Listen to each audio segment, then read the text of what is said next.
Children all over the world have loved fairy tales for many years because of the magic of princesses, the kiss of true love, and the fights against witches and wizards who are trying to do harm. But underneath the cutesy surface of these bedtime stories, many of them have dark meanings that neither kids nor adults are aware of. Truth is stranger than fiction, even in fairy tales. Here are 10 stories that seem harmless on the surface, but have dark undertones and dangerous histories.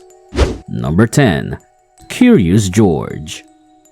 Just about any kid will be able to tell you the Curious George story if you ask them. In these tales, a young monkey and his master, the man with the yellow hat, go on many exciting adventures.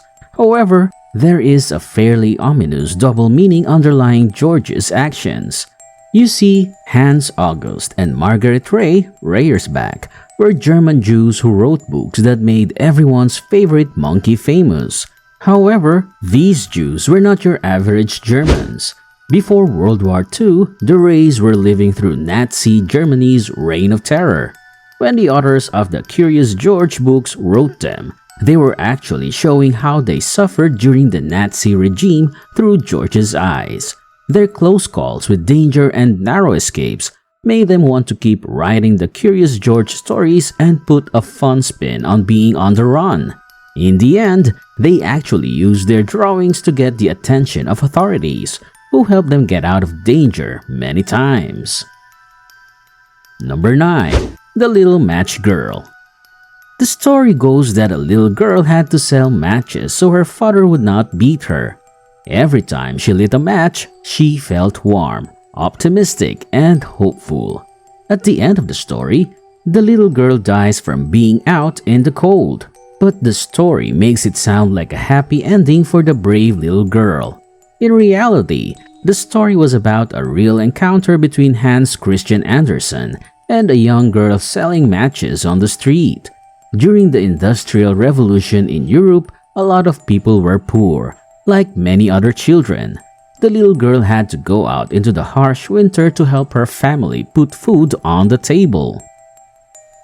Number 8. The Story of the Frog King.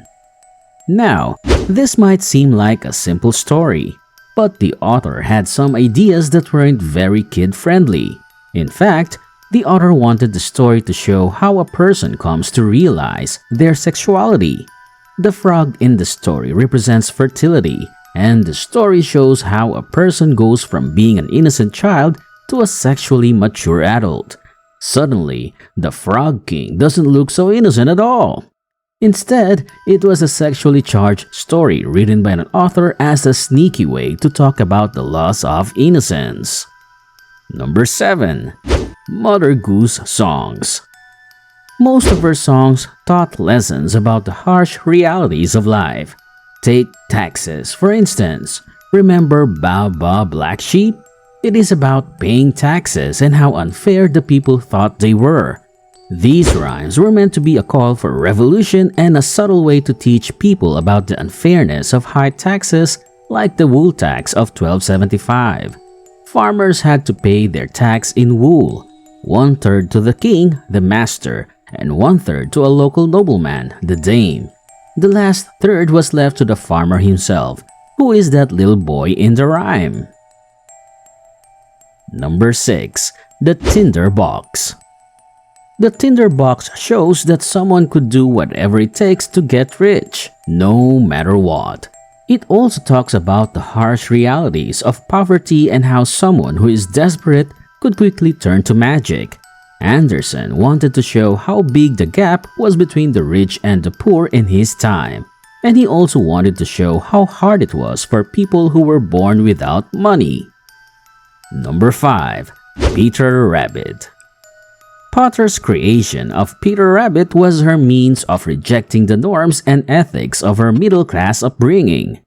The choice of animals was based on politics, domestic life, gender roles, and economics.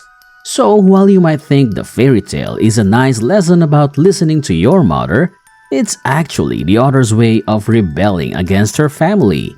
Her goal with the book was to reject the wealthy life her family led and to question gender roles and politics at the time she wrote it.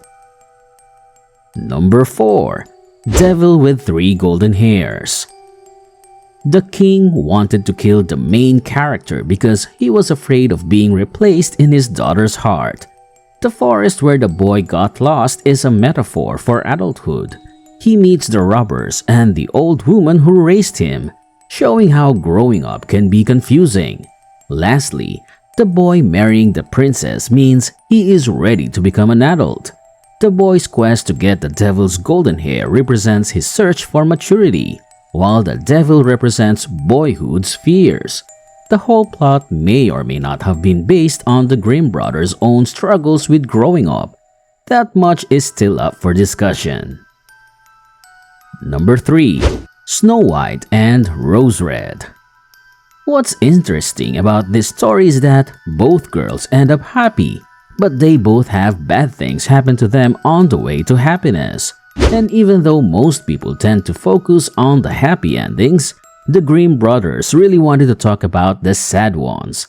They wanted to show that you can never be completely happy and that no matter how good life is, there is always some sadness in it. Maybe they were right, or maybe not. Either way, this story is now mostly forgotten and has been replaced by the much happier story of Snow White and the Seven Dwarfs. Number 2. Jack-o'-lantern. The story is about a mean man named Stingy Jack who tricked a demon so he wouldn't go to hell. But because Jack was banned from both heaven and hell, he had to wander around on earth with only a burning coal to guide him. Jack put the burning coal inside a carved-out turnip and has been wandering around earth. The Irish called him Jack of the Lantern or Jack-o'-lantern. Carving pumpkins has become a fun Halloween activity for kids, but back in the day, Irish people thought they looked like Stingy Jack. They would carve these lanterns to scare away bad spirits and protect their families. Number 1. Godfather's Death. It tells us that no one can escape death and that it's always around us. No matter what your social status is or how much money you have, you can never avoid dying. It is a warning to children, meant to scare them and keep them from being rebellious and leaving home. Aside from death, Godfather Death also shows us the harsh truths of justice and inequality in the world, even today. We hope you enjoyed the video, but now that it's over, what did you think? What childhood fairy tale scared you the most?